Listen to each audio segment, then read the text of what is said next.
Welcome back to my channel. അപ്പോൾ ഒരു ബിരിയാണി ഉണ്ടാക്കിയാലോ, നല്ല ചിക്കൻ ബിരിയാണി. അധികം മസാലാസ് ഒന്നും ഇല്ലാതെ നല്ല ടേസ്റ്റി ആയിട്ട് പെട്ടെന്ന് റെഡിയാക്കാൻ പറ്റുന്ന ഒരു ബിരിയാണി റെസിപ്പിയാണ്. ഇതെൻ്റെ റെസിപ്പിയാണ്.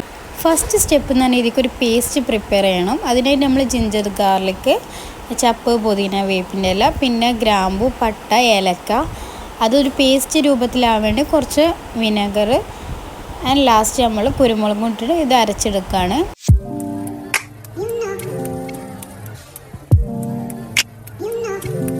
സ്റ്റെപ്പ് 2 എന്ന് പറയുന്നത് നമ്മൾ ചിക്കൻ മാഗ്നേറ്റ് ചെയ്യണം. ചിക്കനിൽ ഈ പേസ്റ്റിൻ്റെ ഹാഫ് പോർഷൻ ജസ്റ്റ് അതൊന്ന് മാഗ്നേറ്റ് ചെയ്ത് വെക്കുകയാണ്. അതിൽ സാൾട്ടോ ഒന്നും ആഡ് ചെയ്യണില്ല. അതിന് നമ്മൾ മസാല പ്രിപ്പയർ ചെയ്യാൻ പോവുകയാണ്. വെളിച്ചെണ്ണയിലാണ് മസാല ഉണ്ടാക്കുന്നത്. അതിനുശേഷം ഫസ്റ്റ് വെളിച്ചെണ്ണ ആഡ് ചെയ്യുക. ആൻഡ് സവാള അതിലിട്ട് കൊടുക്കുക. പിന്നെ സവാള നന്നായിട്ട് വഴറ്റുക. പിന്നെ അതിലേക്ക് 4 പച്ചമുളക് ആഡ് ചെയ്ത് കൊടുക്കുന്നുണ്ട്. പച്ചമുളക് 4 ചെറിയ പച്ചമുളകാണ്. പിന്നെ നമ്മൾ അരച്ച് വെച്ച മസാല ആഡ് ചെയ്ത് കൊടുക്കുകയാണ്. ദെൻ അതൊന്ന് മിക്സ് ആക്കിയതിന് ശേഷം അതിലേക്ക് നമ്മൾ ടൊമാറ്റോയും കൂടി ആഡ് ചെയ്ത് കൊടുക്കുകയാണ്. ടൊമാറ്റോ കുറച്ച് ആഡ് ചെയ്യണുള്ളൂ. നമ്മൾ ഇതിലേക്ക് ഇനി യോഗട്ടൊക്കെ ചേർക്കുന്നുണ്ട്. ദെൻ നമ്മൾ മസാലപ്പൊടി എന്ന് പറയാൻ സാൾട്ടും പിന്നെ ടർമറിക് പൗഡറാണ്. അത് ഈ ഒരു സ്റ്റേജിലാണ് നമ്മൾ ഇട്ട് കൊടുക്കുന്നത്. ഇത് മൂടി വെച്ചിട്ട് നന്നായിട്ട് വേവിക്കണം. ഈ ഒരു സ്റ്റേജിൽ നമ്മൾ ചിക്കൻ ഇതിലേക്ക് ആഡ് ചെയ്ത് കൊടുക്കുകയാണ്.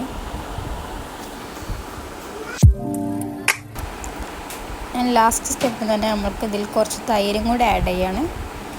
ഈ തൈരും കൂടെ ആഡ് ചെയ്ത് മിക്സ് ചെയ്തിട്ടാണ് ഇത് ഇനി നന്നായി കുക്ക് ചെയ്തെടുക്കേണ്ടത്.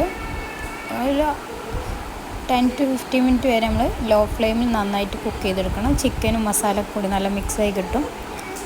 ആ ടൈമിൽ നമ്മളിവിടെ ഗീ റൈസ് റെഡിയാക്കി എടുക്കുകയാണ്. ഞാൻ കുക്കറിലാണ് ഗീ റൈസ് റെഡിയാക്കി എടുക്കുന്നത്. ഇതിലൊരു സ്റ്റെപ്പ് സ്കിപ്പായിട്ടുണ്ട്. നമ്മൾ മസാല ഏകദേശം റെഡി ആയതിന് ശേഷം അതിലേക്ക് മേലായിട്ട് നമ്മൾ മിൽമേൻ്റെ ഗീ കുറച്ച് ഒഴിച്ച് കൊടുക്കുന്നുണ്ട്. പിന്നെ അതിൽ തന്നെ ചപ്പ് പുതിന ചെറുതായിട്ട് ഒഴിച്ച് കൊടുക്കുന്നുണ്ട്. പിന്നെ നമ്മൾ ഈ ഗീ റൈസ് ദം ചെയ്ത് കൊടുക്കുകയാണ്. അതിൻ്റെ മേലെ ജസ്റ്റ് ഈ ചപ്പ് പുതിന കുറച്ച് ഗീയും കൂടി മേലെ ഒഴിച്ച് കൊടുക്കുന്നുണ്ട്.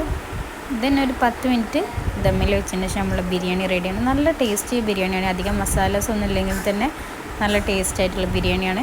ഒരു പ്രാവശ്യങ്ങളെല്ലാം ട്രൈ ചെയ്ത് നോക്കിയിട്ട് അഭിപ്രായം അറിയിക്കാം. അപ്പോൾ ഇന്നത്തെ വീഡിയോ ഇത്രേ ഉള്ളൂ. നല്ല വീഡിയോസായിട്ട് വീണ്ടും വന്നേക്കും. ബൈ.